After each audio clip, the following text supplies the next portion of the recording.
magic.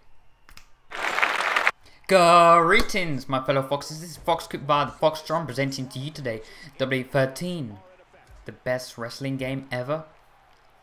Now, everyone has always debated, over No Mercy on the N64, or Here Comes the Pain on the PS2 being, the best wrestling games of the whole collection. So, you could say there's a bit of pressure on WWE13, considering WWE13 is, involving the Attitude Era into, the game. So, obviously the Attitude Era, people say it as being the greatest era in wrestling, and, you have Attitude Era mode. You have many storylines involving the Rise of DX, Austin 316, and the Rock storyline, the great one, and, Mankind's Brothers of Destruction. It's got a lot of variety, and apparently this will take about 10 to 12 hours just to complete this whole scenario campaign.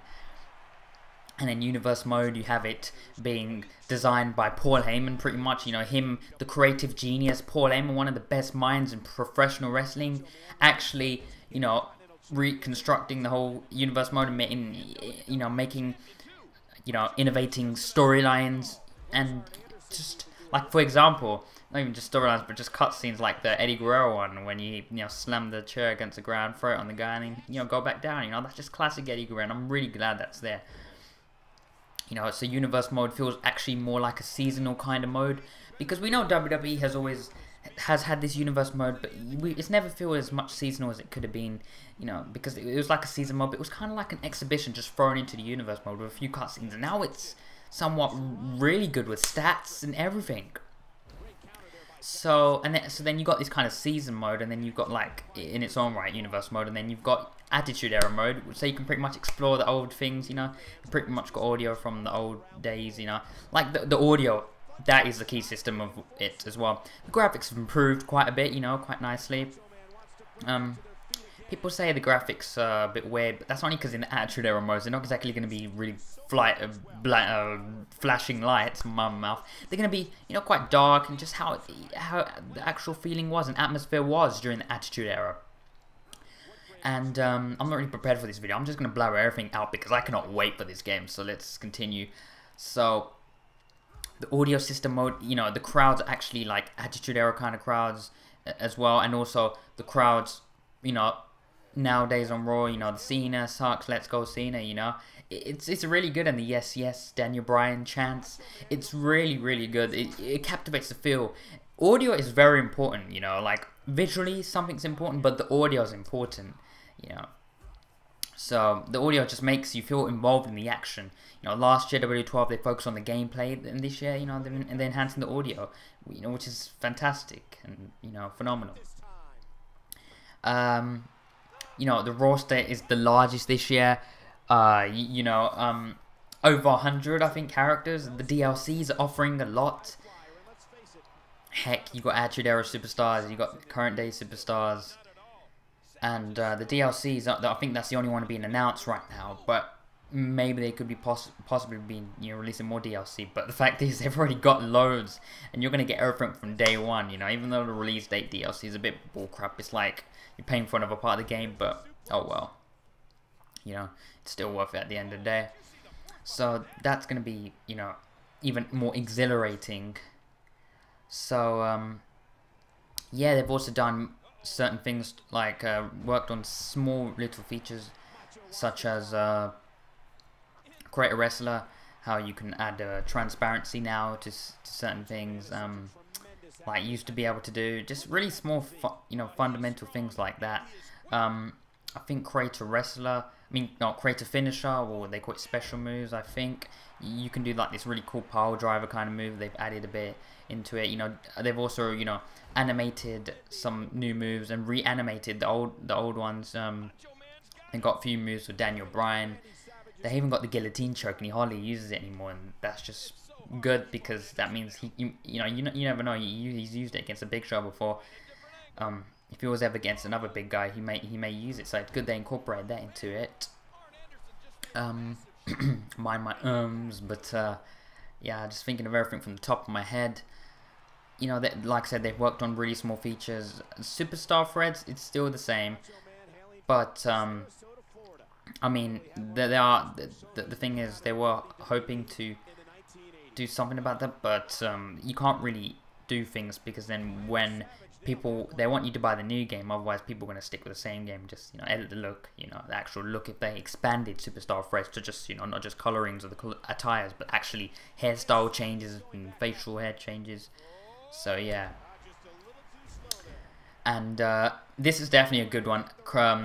Create an arena. Now they've worked on the stage. Now you can actually do the stage, not just the ring side and the commentary tables and the little billboard things around it. You can do the stage, and this is awesome. They pretty much have made the stages. I mean, you'd think they put in the game, but then maybe they didn't want to shove too much in the game. So they pretty much made these default stages, like literally old ones. The SmackDown Fist, the old Raw arena when it was on Spike, SummerSlam arenas, or old WrestleMania arenas. It's crazy. They got the stage, and you can pretty much make it the actual proper arena, because before you could make the arenas and everything, but the stage was like default. It was just the same stage, and now the stage is there. You can even add things around the stage. You know, when they come out, you can turn it into grass. You can turn it into it's a phenomenal. And also the size of the arenas, you can actually edit that. You can make it look like a really small independent arena, which I love. I think that's definitely the best thing about it. You have this big variety. It's got a lot of added value, you know, meaning like playthrough value. So you could play it so much. You cannot get bored of it. WWE12 had a lot with the gameplay and, you know, Predator technology. WWE13's just expanded everything, or modes, and just the Attitude Era in general, and really it's just done what every fan has wanted to and made it so easy to do. Not sure WWE14 is going to be Ruthless Aggression Era, I don't know, but since WWE14 may be on the Xbox, and the next one after that will be the next gen one, which will probably have a complete graphic overhaul or whatever, technological overhaul. But I really hope I'm not missing out anything, because I'm just trying to get everything from the top of my head. I've watched the WWE videos on WWE games, you know, the Q&As, and, you know, they've been phenomenal. You should definitely check them out. You know, they talk about whether, like, catching moves, and like you got catching finishes. Basically, certain characters have them, but obviously they can expand on it. But there's about 8 superstars, you know, eight actual moves that, you know, have that kind of catching thing, like the Code Breaker RKO, you know, when someone jumps on the turnbuckle. I'm not sure how you time it, but I really cannot wait to play it. Unfortunately, it's going to come out not this Friday, but the next Friday after, in the UK, and it's coming out not this Tuesday, but the next Tuesday after, in the US and Canada and basically North America. So it kind of sucks that, you know, we have to wait a bit, but I have half term during that week, so I just really can't wait to play it. But yeah, you have OMGs kind of finishers where you can break, like, the barricades. You can break each 4 barricades. You can't go through the arena. Something they could always expand on. You can also do the Big Show and Mark Henry. Kind of, it has to be 2 kind of really super heavyweights. You can break the ring, and then that will end the match, and whoever actually initiated that move will end up winning it. You can do, like, jumping off, like a superplex off the turnbuckle onto the, like, literally the ground and outside the ring. It's really creative, and there's just a lot to do. There is, and Jim Ross is back. Sherry Law, the, you know, commentary tables change. I think Michael's still in there, but maybe it changes depending on arenas. But I'm really getting out of breath now, because it's just far too much, and it's a lot. I mean, I had gravy before, so, you know, but yeah, I like gravy, but it's just non-stop WWE 13. So that's all I have to say. So thanks for watching my video. Please like if you enjoyed this video. Comment on you know, if you're looking forward to WWE 13, and what in particular and you're looking forward to, and whether you think it is the best wrestling game. Now, I don't know if I spoke a lot about the game, but it could be the best wrestling game.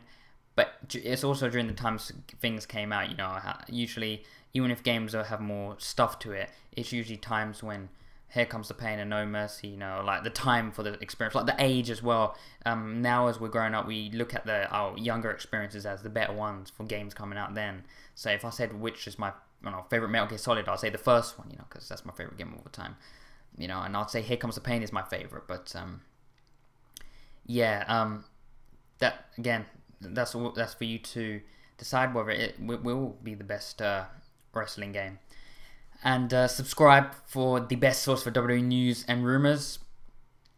And also check out my recent video in which I discuss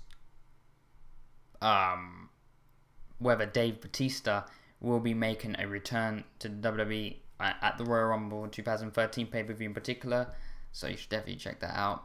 Again, that's rumored, so don't start going hating Fox Group and giving me death threats and stuff, even though, I don't care. But yeah.